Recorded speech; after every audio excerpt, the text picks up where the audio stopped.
Hello, I'm LuNEJuNE and welcome to the popular PvP deck series. I decided to remove the date since I honestly cannot keep up and I am always late.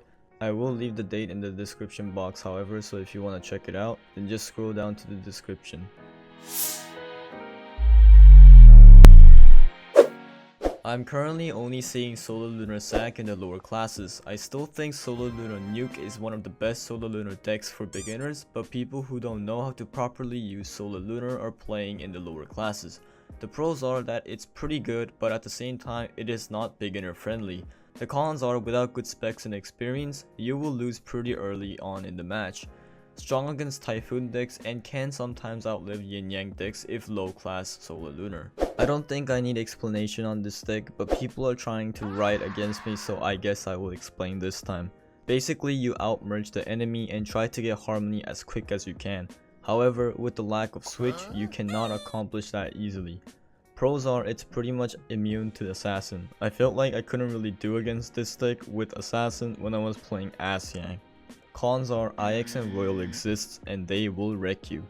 Strong against Typhoon for DPS decks and weak against Royal IX and SolarLunar decks. GrowYang can be good, but the problem lies when growths just decide to go full on growing and it becomes a 4-pip switch or something. This means that switch is gonna stay there for pretty much the rest of the match and there is nothing you can do about it. Pros are it can outlive standard Yinyang decks other than GrowYang and can get a full board Yinyang easier than other Yinyang decks.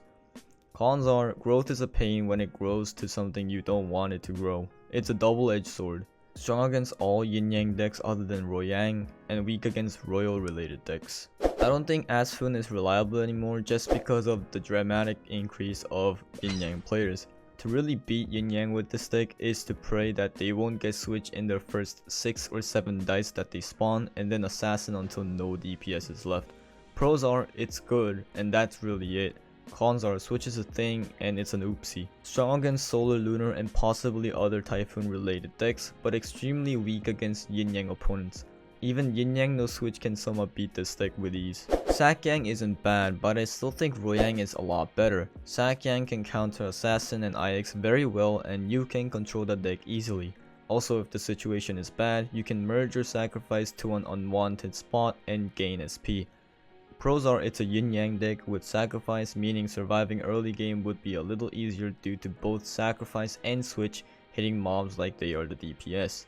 Cons are Royal decks are a struggle, and this goes the same for all Yinyang decks. Strong against Assassin decks and weak against GrowYang and SolarLunar and Royal decks of course.